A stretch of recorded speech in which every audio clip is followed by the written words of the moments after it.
Hello everyone, this is Professor Rhodes, and I will be speaking to you today about TWC 413, also known as Managing and Analyzing Data. A little bit about myself. I moved to Tempe some 3 decades ago, fell in love with this wonderfully broiling desert. I've worked in many different industries, the medical device manufacturing industry, cancer research, journalism, and now academia. I've been a software engineer, a statistician, and all the other things you see on the screen before you. I have several degrees, one in graphic design and one in computer engineering, and now I'm getting my PhD in GIS, which is Geographic Information Science. So about this class, the objectives are, as you see, to make sense of the unending streams of data that you see in the modern world before us every single day.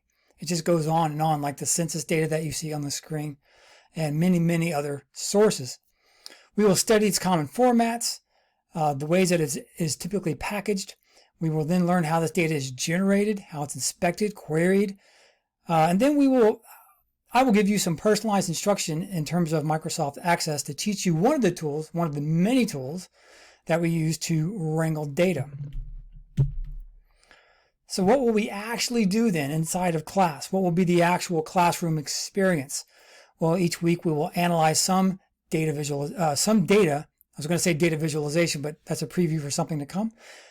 We will analyze some data via discussion assignments, as you see at the top of the screen, right here. We will test your database knowledge via weekly quizzes. And these aren't trick quizzes. They're not hard quizzes. It's just to test your knowledge. And then we will actually apply these database skills by creating tables and queries, which is sort of the meat of the class itself.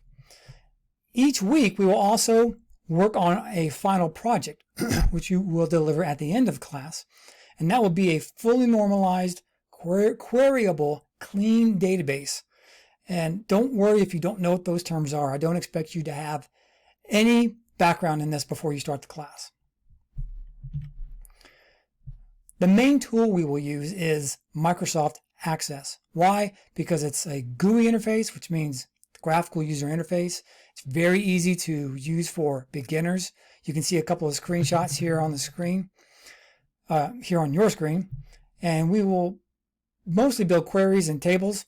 You can do more with it in terms of reports and a few other things, but we only have 7.5 weeks to cover, so we will only do some of the more basic features.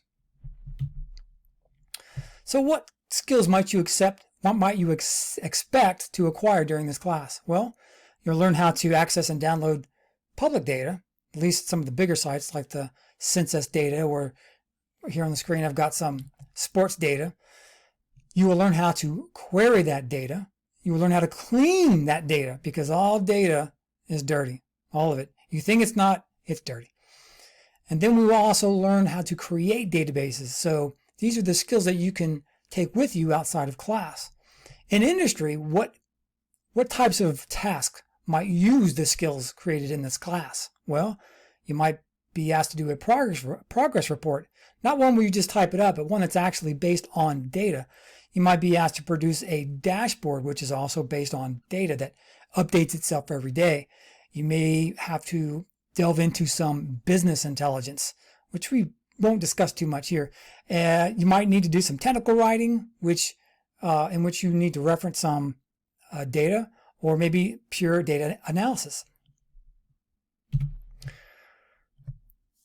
In terms of career jobs, like what types of job titles might this qualify you for, assuming you practice and continue to get better at these skills? Well, a data analyst job, data specialist, data processor, content strategist. But let me tell you this, all companies, and I worked in industry for a long time, all companies value employees who can do more than just what is listed on your job skill set or your job requirements or your job duties. Somebody who can perform a certain duty and also perform some data analysis is very, very valuable, and you will get paid accordingly typically.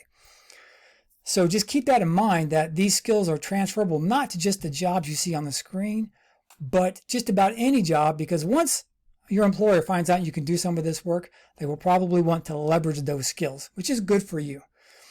Now, let me give you a hint about data visualization, which I mentioned earlier.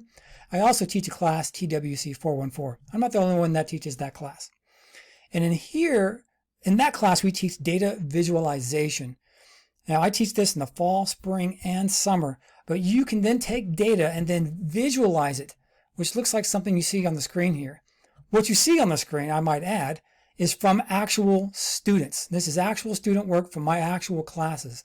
And yes, you too can produce something that looks as cool as these data visualizations. These started life out as an Excel spreadsheet, and then we learned various aspects about color and graphic design and things like that to make your charts really, really sing. So I mentioned that because it's a good course to take after you take 413. But I will add that you do not need to take 413 in order to take 414. Many students just take 414 and don't take 413 or vice versa. It's up to you.